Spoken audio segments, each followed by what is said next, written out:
a monopoly on the feminist narrative. I'm Danielle Metz. I'm Robert Vaughn. And this is the Danielle Metz Show. Quote, "Meet Ms. Monopoly. Hasbro Inc. is introducing the first ever game in the Monopoly franchise that celebrates women trailblazers. Ms. Monopoly gives new meaning to the franchise, as properties are replaced by groundbreaking innovations and inventions made possible by women throughout history. From inventions like Wi-Fi to chocolate chip cookies, solar heating, and space station batteries, Ms. Monopoly celebrates everything from scientific advancements to everyday accessories, all invented by women." This is the description given by Hasbro on their YouTube channel for their latest release of yet another version of Monopoly. The game eschews the standard buying and trading of property for investment for innovations by women. It also takes on the infamous and non-existent pay gap, starting women with more money and allowing them to collect more money when they pass go than the male players, $240 compared to $200 for the men. Because this is how you inspire a girl these days, you tell them they are victims and can't compete with men unless they are given a special treatment and an unfair advantage. Needless to say, the official ad promoting the product received 45k downvotes to 1.1k upvotes. I, as a woman, would like to ask Hasbro and the rest of the, quote, woke companies to please stop portraying women as victims. I don't appreciate it.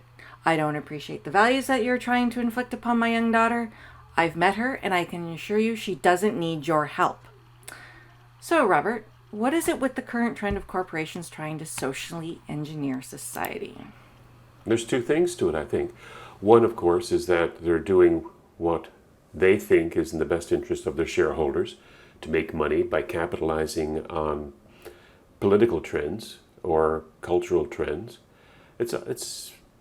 That's been around forever. And of course, the other one is that they are using their corporation, their billions, and their access to the market for political agenda. And shareholders be damned.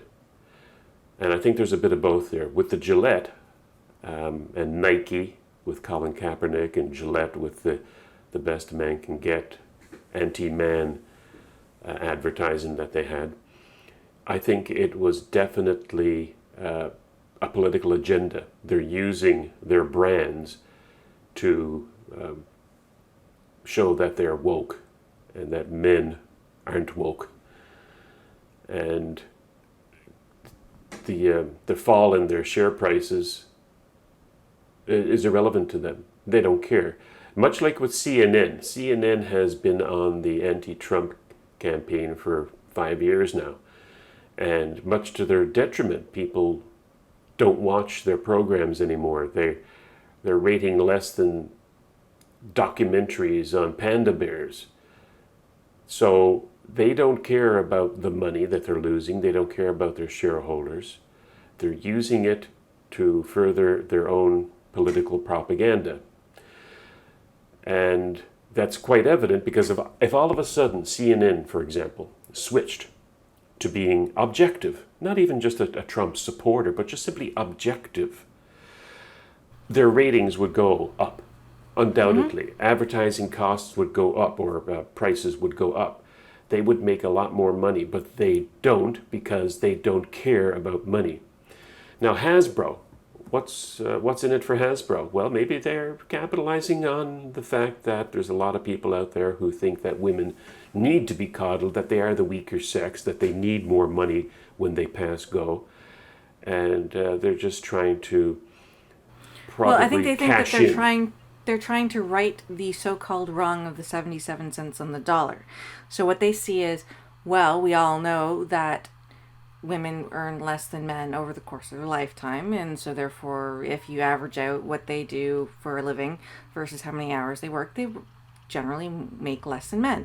So we're going to right that wrong in not a video game, in a board game, which is nobody plays anymore anyway, so it seems kind of silly. But I just don't understand what they're trying to achieve other than to make women feel like they're worth less.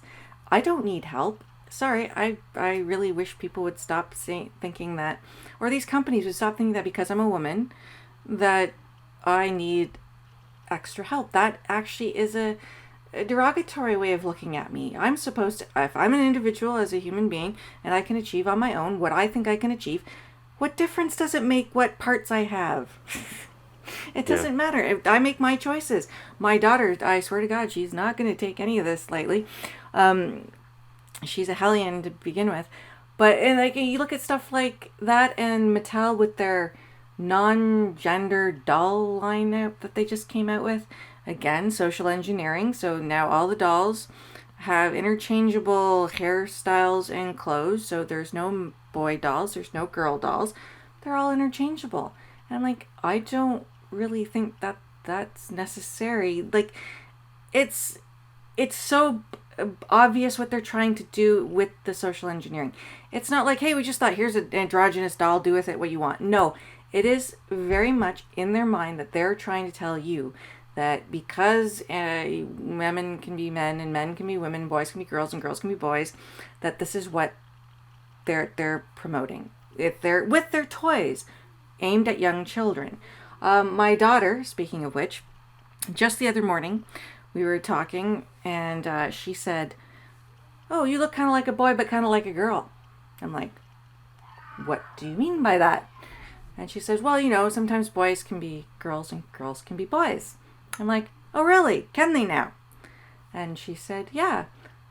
I said, "And who told you that? Where'd you learn that?" She said, "At school. My teacher told me that."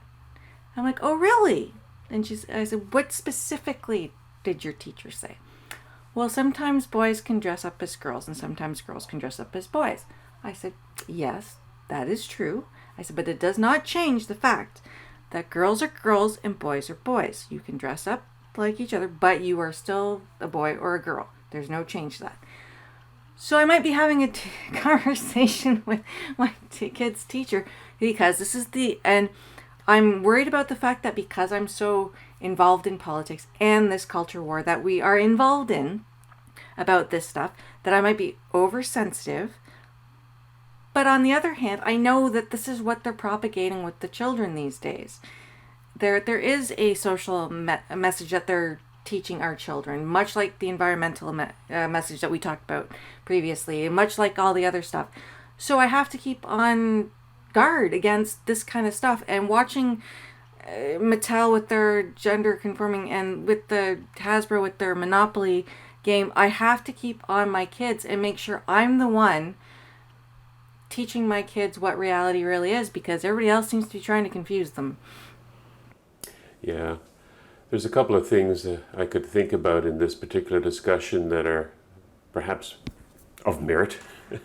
And that would be one, which comes first, right? The Hasbro, Mattel pushing this nonsense or capitalizing on this nonsense, or the culture that spiked the interest in the gaming companies to do this. And I think it's neither, really. I mean, Hasbro is not leading the culture on this, and the culture it feeds on itself, right? There's always this, like you just said it yourself. The schools are involved in it, toy makers are involved in it, the media, right? The government. Every single aspect of our society is bent on this falsehood, this false narrative that women are need special help for some reason, in the case of the Hasbro game, or that boys can be girls and vice versa, when of course that is blatantly stupid and false. So I don't think Hasbro is to blame here necessarily.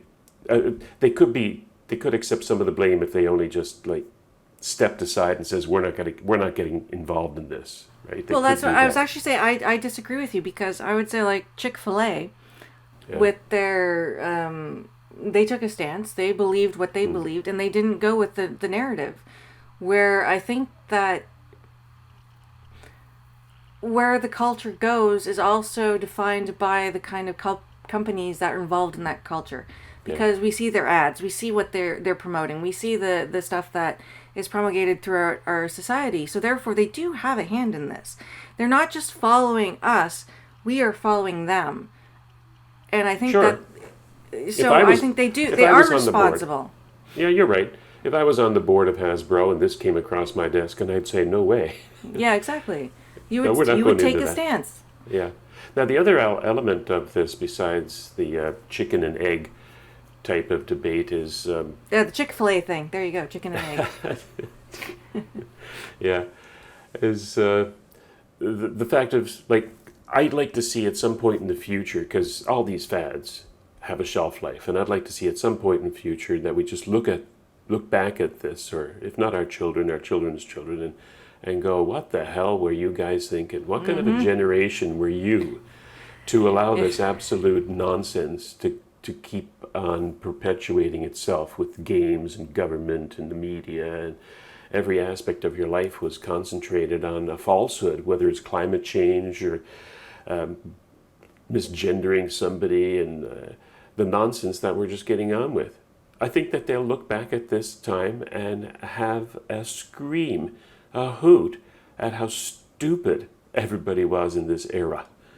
Don't Well, you? what's funny about that is although I will be very embarrassed by the fact that we lived in this age, and although we do our best at trying to put this at bay and stave it off, but I hope we are embarrassed by this age instead of ruining it because it led to the communist, Stalinist kind of regime that these kind of thought patterns lead to.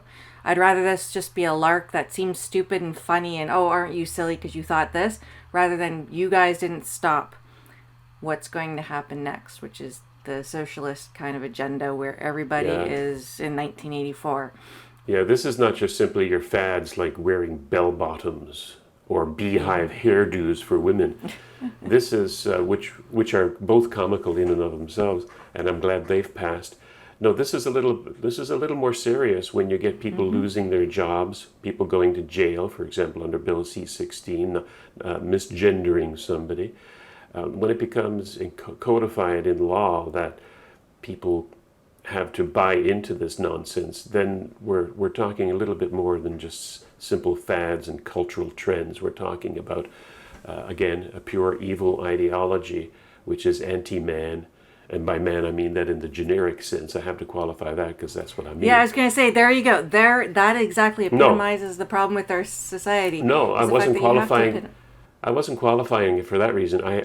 When I said anti-man, because of the context of this conversation, I had to make the point clear that I was talking generically, right? It's anti-human being. It's anti-reason. This whole cultural trend, now becoming a criminal trend, is anti-reason. And I can just see how some of these things go. For example, with the pot laws, for 100 years we had pot laws and people were being imprisoned, their lives destroyed for 100 years, mostly black men, for the Jim Crow laws. And it took 100 years to get out of that stupid law of criminalizing pot. And now we're getting into another mess by criminalizing people's opinions and fact and telling them what to say, or they will lose their jobs if not being imprisoned or fined. And are we going to go through another 100 years of this travesty of justice before our grandchildren or great-grandchildren wake up and say, what the hell, why did you criminalize pot to begin with? It's obviously not destructive to society now that it's been legal for a while. So why did you create laws like Bill C-16 or Motion 103 preventing people from telling the truth about genders? It's just so stupid. I think every generation has to have their boogeymen. They have to have their, as AOC would put it, climate change is their World War II. And while I think that's the stupidest thing ever, she does have a certain point in the sense that every generation needs something to fight against, something that makes them feel righteous, something that makes them feel like they are on the side or the right side of history, or following the divine way to go, the divine path. And they need to feel that that's what they have to rebel against something and fight for something. And I think that that's the better our culture gets and the better our society gets, the better our lives get, just in general, where we live in the most prosperous time ever in humankind, the smaller and smaller and smaller and smaller and smaller and less significant those battles become. And I think that's what our kids are facing today. And I can only hope in tomorrow that they face even smaller battles, because I hope our culture keeps going and we keep being more and more prosperous. So let's hope for that, and we'll talk again soon. Cheers. If you've enjoyed this presentation, visit justrightmedia.org for more programming that's not right-wing, it's just right.